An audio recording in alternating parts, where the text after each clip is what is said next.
This is called the mission trip. Keener's been across the world. He's been into some of the worst prisons you could imagine, shoulder to shoulder with murderers. I can't say the other words, I don't think, on YouTube, but people that did wrong to women, children, etc. And he went in there to save them. And well, here's just a little history. Well, it's been a while back, probably 15 years or 15, 16 years ago. Our church was big on going to Africa, and me and my cousin, we told each other neither one of us was going to go unless the other one went.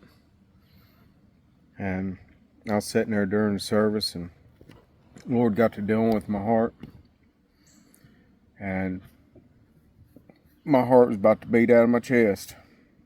And I was sitting there, and he was getting up a team to go, and I was like, no, I'm not going to go. Me and Chad made a deal that we was going to go together. And all these people standing up, volunteering to go. I was sitting there, and my heart was just beating, and I know the Lord was dealing with me about going over. And I was just sitting there. I was like, no. Chad said. I turned around, and Chad was standing up. I was like, oh no. There's your sign. I went ahead and stood up, and we went to Africa for 2 weeks. That was a real experience. If you don't mind, and we got a coyote hunt, but can you do a little of the bad and more of the good, just a little information on that, just highlight some stuff before we go? We would go inside the prisons, and you don't mean like our stuff here, like in this area prison? No. Describe it. No. Just a little description, outside to inside, and what you had to go through. I don't know what their indoors look like. All I know, it was bad. Sound, smell? Well, no, it didn't really smell. It was just, with this one prison, we walked, these gates was just, these doors was huge. They opened these doors, and whenever they shut the doors, it was just a weird feeling. Now here we are, Christians, believe in the Lord Jesus Christ, and Africa is predominantly Muslim. And in the back of my mind, when they closed them doors, there's nothing stopping them from keeping us in there because we're Christians. Was there a sound when them doors shut that stays with you? No, it was just huge doors. And nobody knew where we was at. We was 3 hours away from our motel. Nobody knew where you was at? No other than our team.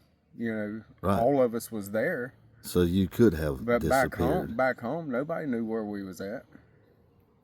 They knew what part of Ghana we was in Ghana. They knew where we was at, but they didn't know where we was at.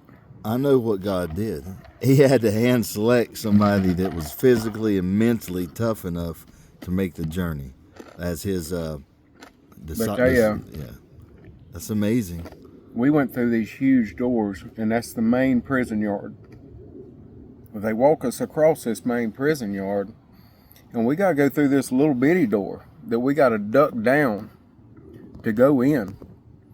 And that was called the remand prison. And what that was basically a holding cell for people who's not been convicted yet. And while we was sitting there, all eyes was on us, obviously, because we're in Africa, and we're white, and we're in the middle of a prison. People's probably wondering why we're there. Well, this one individual, they was drying corn, and he, since all eyes was on us, he found an opportunity to sneak a handful of corn and put it in his pocket. A guard in the yard saw him, And this inmate had his shirt wrapped around his neck, bareback. And that guard come running across the yard, screaming and hollering and yelling, and grabbed him by that shirt and took a 3-foot cane pole and started beating that man across the back right there in front of us. I mean 15 yards in front of us. Well, everybody in the prison was like, beat him, beat him, beat him. Well, we didn't know whether they was talking about the guard beat him or him beat the guard. All I knew was we was within seconds of being into a prison riot. And yeah, that was a little hairy. Give us a taste of the good. Taste of the good. Something that stands out to you. Is whenever the preacher stands up and he gives the message, and all heads is bowed for the invitation, and whenever he says, hey, anybody want to give her heart to the Lord, you see 50, 60, 70 hands raised to give her heart to the Lord and want to serve the Lord. And that's about as good as it gets. Well, and ending in short, since we have to go, Hunt, how you want to wrap it up? What'd you like to say to everybody?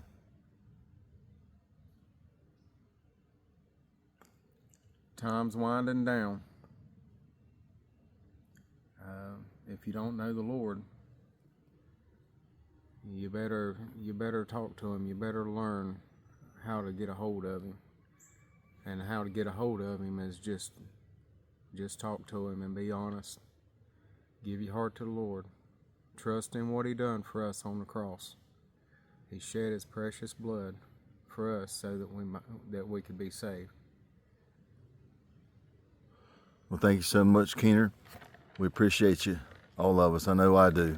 Always appreciate your prayers and the way that you give. You give, man. Always. Thank you. And we'll see you guys soon. This is a Rooster, and It's Keener. Keener it is, a South Mountain man. Hey, we're off to the woods after we clean up. See, those plates are empty, but my stomach ain't. See y'all soon. Oh, yeah.